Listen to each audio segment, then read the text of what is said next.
acres in a parcel of land described as such, located with all that data there. So anyway, item 8.1, I need a motion and a second.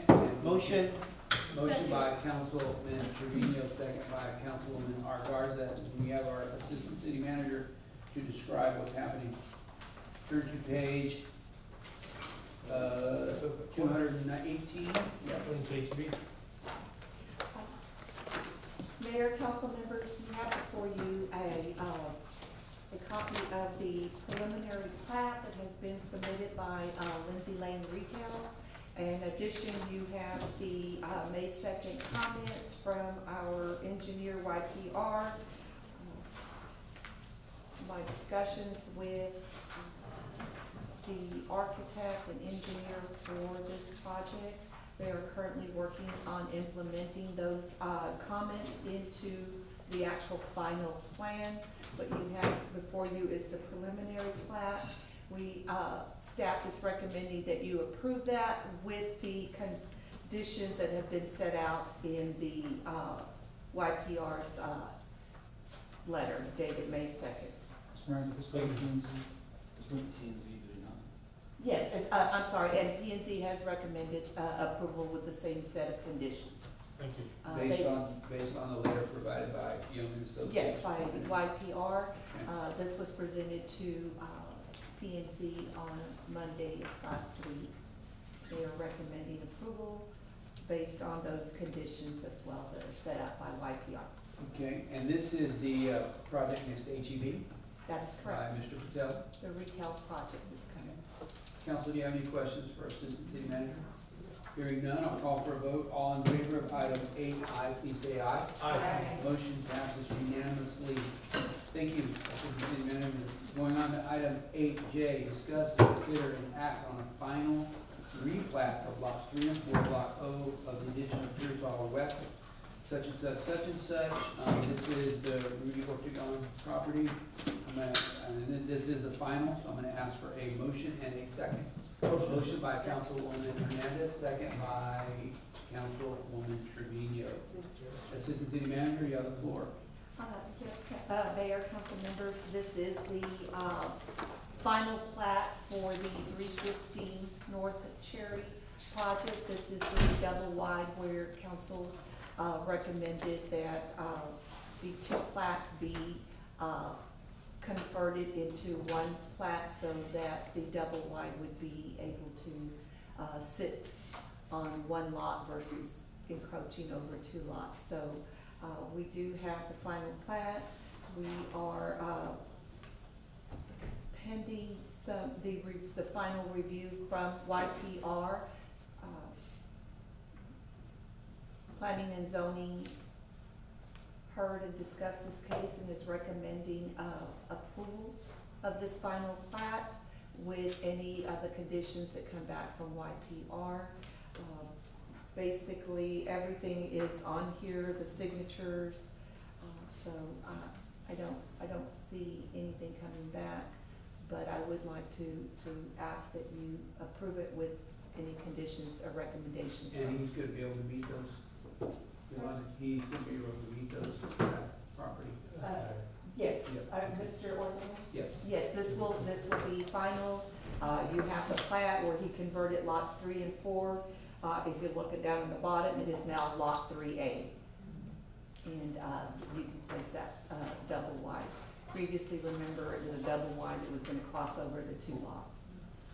Council, you've heard the recommendation of the Planning and Zoning and our Assistant City Manager. Is there any questions?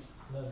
Hearing none, I'll call for a vote. All in favor of item 8J, please say aye. Aye. Motion passes unanimously.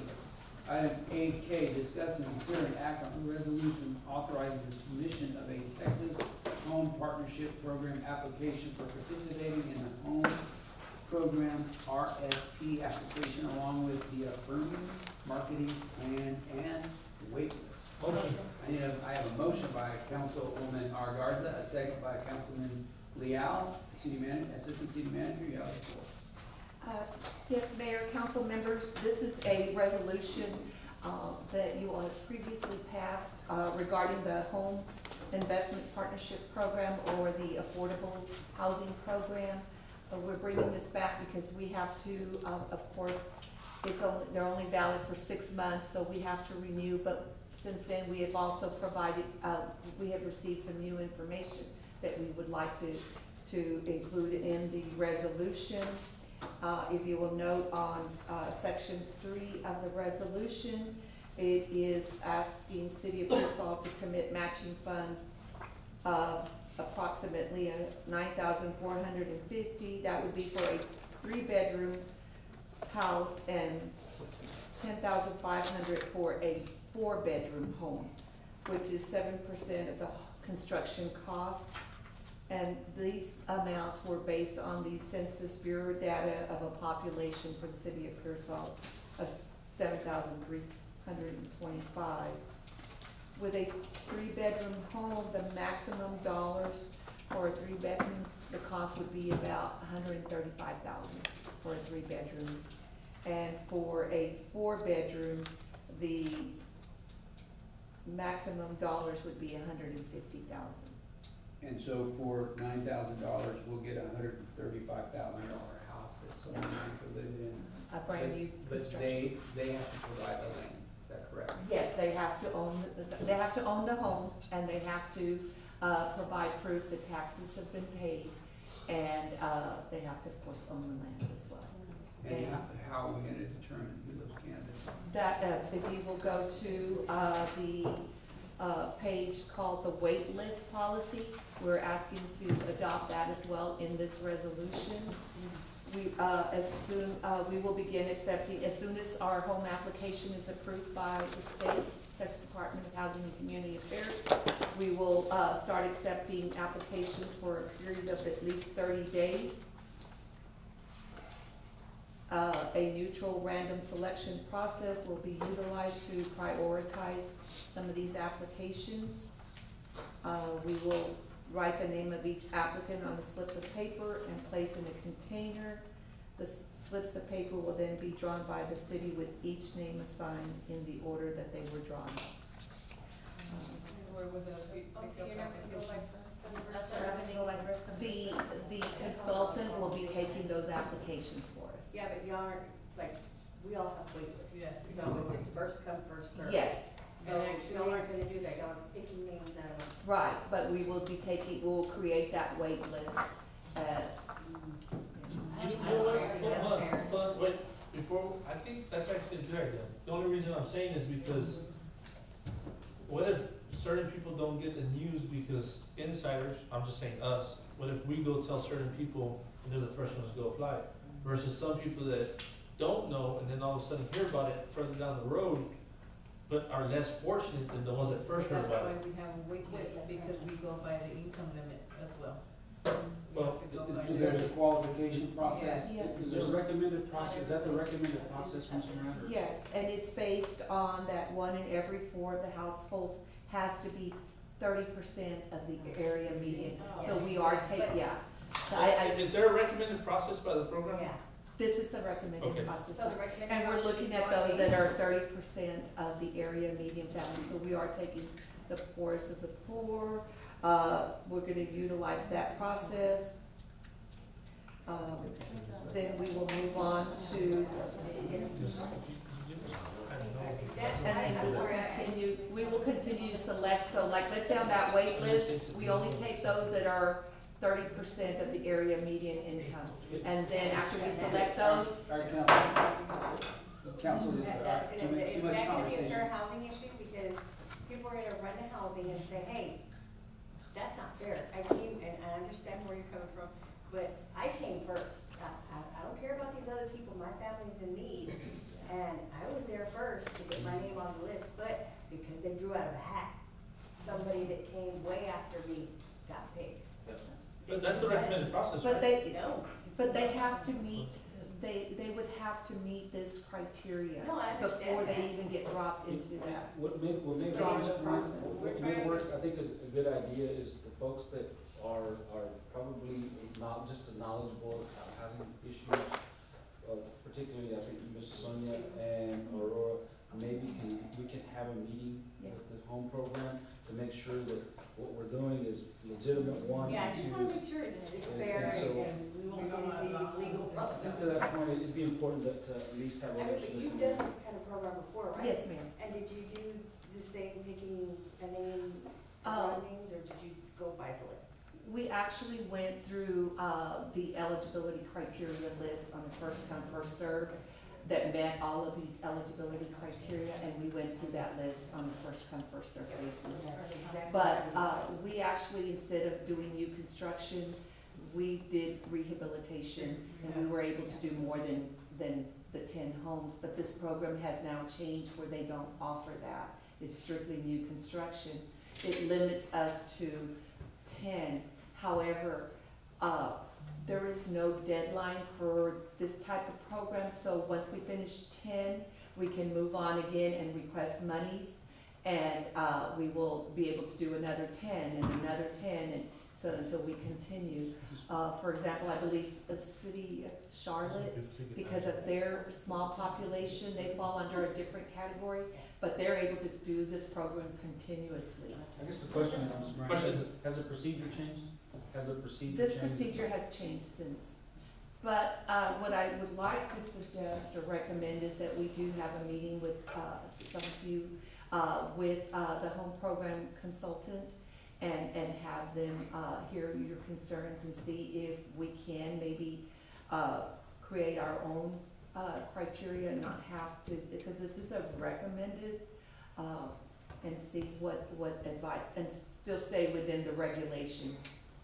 We can certainly set something up for you. Yolanda, one of the things that you indicated, they have to own their own home, but this is not a remodel, this is the This new is, build. yes, because what they're gonna determine is if that home is so, I believe like 75% substandard, then they will, so some of them won't be eligible if their home is not, within those, guidelines where it is not, they may be on that list, but, the inspector will go out there and determine that doesn't meet that, threshold to be, So torn down and they built demolish anew. it, that's part of the fee, they'll demolish it and build. yes, everything's included in that budget, the demolition and all that. Ms. Moran? Mayor, question.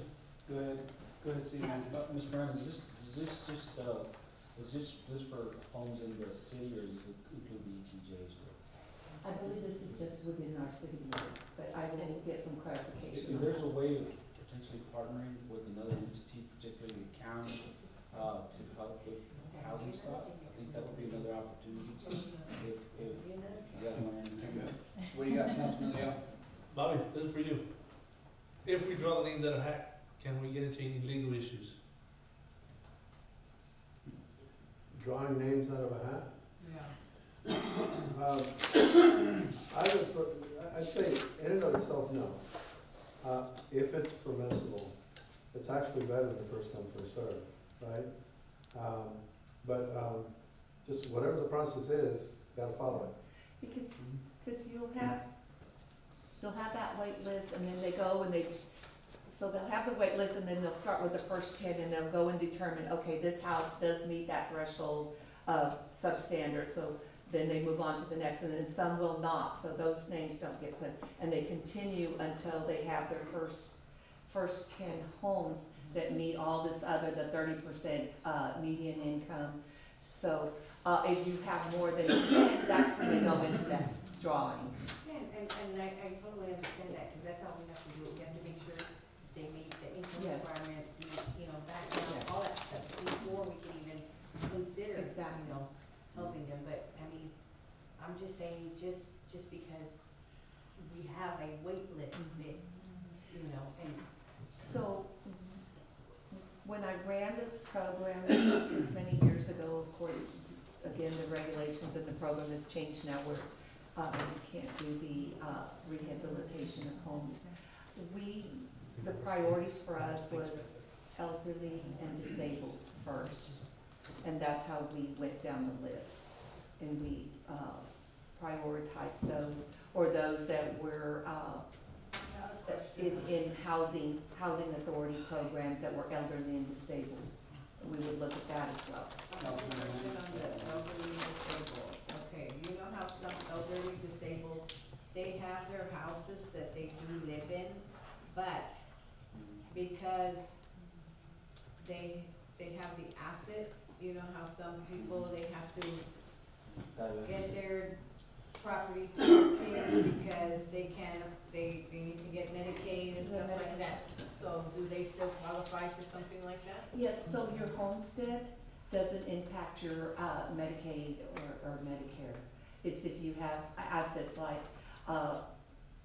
bank accounts that are over the 2,000 threshold, or you own additional properties that are not your homestead. But the homestead is not considered into those programs, so that's a good question. Thank you. I'm gonna, the only thing I say, I'm agreeing with them. I think we need to bring them to the table, because you're gonna have numerous amount of questions from the public and citizens, like who's in charge and who's drawing it and who's in charge of the process, who's overseeing the process. Right there, use the camera. Just Yeah, go live. just point to Ms. Moran. We'll have more viewers than you do at the council. No, right? All right, so council, what's your pleasure? We need to, Meet. what's your pleasure? Yeah, Move forward? Move forward. Forward. It's a great program, yeah, I mean, I move have forward. But we're adopting in this resolution, if you adopt today, it includes the wait list policy as Yeah. listed, and also, of course, the affirmative fair housing marketing plan. This one is standard, you'll see us bring it before you with all the other grants, where we advertise that the city, supports the affirmative fair housing policies in place. We hope to see construction by next fiscal year. I would just before you do that, make sure that you make sure that we can do this name drawing thing, okay? Okay. One. And then if we're gonna do that, make sure you specify, hey, Yes. even though there's a wait list, we're gonna draw your name out of a hat, we're putting everybody's name in there, because people are gonna be like, I came first. No. We can always go back and amend the wait list policy once we get some more information, and if you all wanna. So we can't vote on it something. then? We can't vote, because what we're voting on is, No, what's on the table, we're authorizing the submission of the application. No, Yes. the resolution here as, Act oh, on yes, the yeah, the resolution. program application with these attachments, the One more wait time, list. council, we're acting on a resolution authorizing the submission of the home application for participation in the home program along with the affirmative marketing. So this is, Wait list. we're submitting the application, and we've got a motion and a second. Do you have any other questions for our assistant city manager? Yes, sir. Oh, I'm voting. Okay, well then let's do it. Everybody, raise your hand. If you're in favor of this, everybody, looks like Councilwoman Sharda. But wait, Okay, all right. Let me try this again. I'm not sure what's happening it's here. gonna. All in favor, Yeah, it's, please say aye. yeah. Any opposed? Hearing none, motion passes unanimously. All right, thank you very much. Well done. Nobody City manager. voted, it's just you. No All votes, right. yes vote. Okay, everybody, we're moving on to the last item. Discuss and consider ordinance number 2024-0501, amending Article 3 Open Voting Ordinances, regulating parades and other similar use of public places, providing standards of issuance hereon, and other related matters. This is Motion. an action item. Motion by Councilman Leal. May I have a second by Councilwoman Trevino? Question, I'll be brief. This is great. All it is making some minor revisions to the parade. The parade ordinance, it's nothing, it's not significant. putting it on Crystal. So, Crystal gets a permit, make sure it's turned in by 15 days. The chief, and ultimately the police chief and the public works director sign off on the permit application. That's what it is. Thank you. Okay, is there any questions? None. All right, then let's vote. All in favor, please say aye. Any opposed, hearing none, motion passes unanimously. All right, question about your bills? Motion to approve bill. All right. Wait too quick. Ms. Talamontes, what questions do you have about the bill? About the bill? Any in particular? No. You, Mr. Trevino? Anybody else like to talk about our bills? Yeah, my bills haven't been paid. Okay, all right. Yes, General announcements. okay, that item is to be talked about next week. That is the, Next week, next 4th of meeting. July. Uh, So just, it is- okay, just a second, under general announcements, we'll talk about 4th of July in just a moment. Yep. But with that, any other items on the bill, we're moving on to the next item, which is, general announcements. General City manager. announcement is, what you have before you, council, this was a budget amount that the Chamber of Commerce has put on. We did not include it on this agenda, that was an oversight, but it's saying that, spoke to them late Crystal, can I have a today. copy of that? I didn't get one. Is, the amount